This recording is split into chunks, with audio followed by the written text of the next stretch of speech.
안녕하세요. 이팁 성형외과 대표원장 성형외과 전문의 정우진입니다. 오늘은 여러분들이 많이들 고민하시는 팔자주름에 대해서 좀 알아보려고 합니다. 어떤 원인으로 팔자주름이 깊어지는지, 그리고 어떻게 하면 좋아지게 할 수 있는지, 혹시 약화되는 것을 좀 늦출 수 있는 방법은 없는지 알려드릴게요.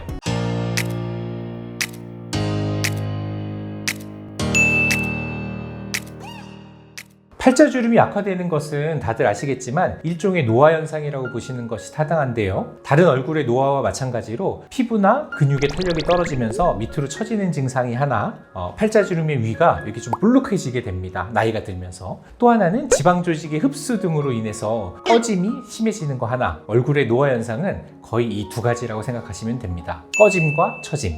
북치기 박치기 같지 않나요?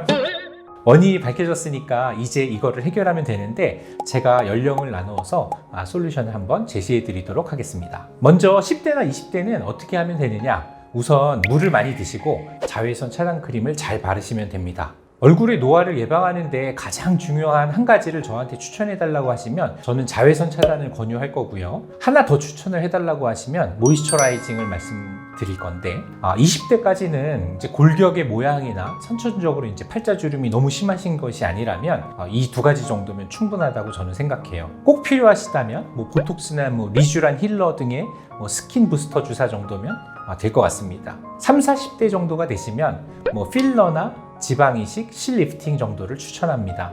이 나이대에서는 시술 혹은 수술 후에 일상적으로 복귀가 좀 빨라야 되고, 팔자주름이 이제 심해지시기 전 상태인 경우가 많아가지고 제 생각에는 큰 수술까지 받으실 필요는 없는 경우가 대부분이에요. FDA나 한국식약청에서 승인을 받은 하이알루론산 필러 같은 경우에는 또 수분을 좋아하는 그런 특징이 있기 때문에 피부가 심하게 건조하신 분들도 도움을 받을 수 있는 그런 장점이 있습니다. 또 이때부터는 피부가 좀 헐렁해지기 시작하는 시기이기 때문에 실리프팅 같은 시술이 처짐에 대한 치료도 되고, 향후에 좀 처짐이 좀 심해지는 것에 대해서도 어느 정도 예방 효과를 줄 수 있다고 알려져 있습니다. 이제 50대, 60대가 되시면 이제 30대, 40대와는 비슷한 치료를 이제 받으셔도 되는데, 이제 조직에 흡수되는 정도나 처짐의 양이 좀 더 많아지시기 때문에 예전보다는 조금 더 강력한 방법을 선택하시는 것이 좋습니다. 이제 필러보다는 지방 이식으로 부족한 볼륨을 충분히 채워주시는 것이 좋고요. 실리프팅 중에서도 엘라스틱 같은 실리콘 밴드와 이제 폴리프로필렌 같은 것으로 이루어져 있는 탄력이 있는 이제 녹지 않는 실이 있는데, 보통 한 1년 정도 지나서 이제 녹는 실에 비해서는 더 오랫동안 강력하게 리프팅 효과가 유지되는 이런 실을 사용하게 됩니다. 예전에는 이제 이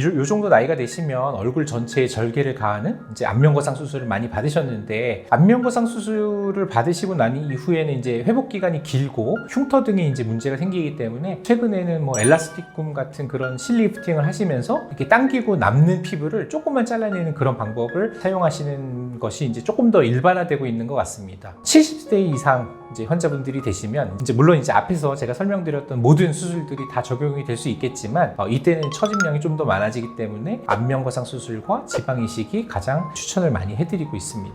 사실 팔자주름이 생기는 이유는 한 가지가 아니라서 사실 그 치료도 아주 다양할 수 있습니다. 하지만 기본은 처짐과 꺼짐을 당기고 채운다입니다. 거울을 한번 보시면서 피부가 이제 헐렁해서 내가 당기는 게 필요할지, 아니면 조직의 흡수가 심해서 뭔가를 좀 채워주는 게 좋을지 자가검진 한번 해보세요. 전문가의 의견이 필요하시다면 언제라도 문의 주셔도 좋습니다. 영상이 도움이 되셨다면 구독, 좋아요, 알림 설정 부탁드리고요. 다음 시간에 또 뵙겠습니다. 감사합니다.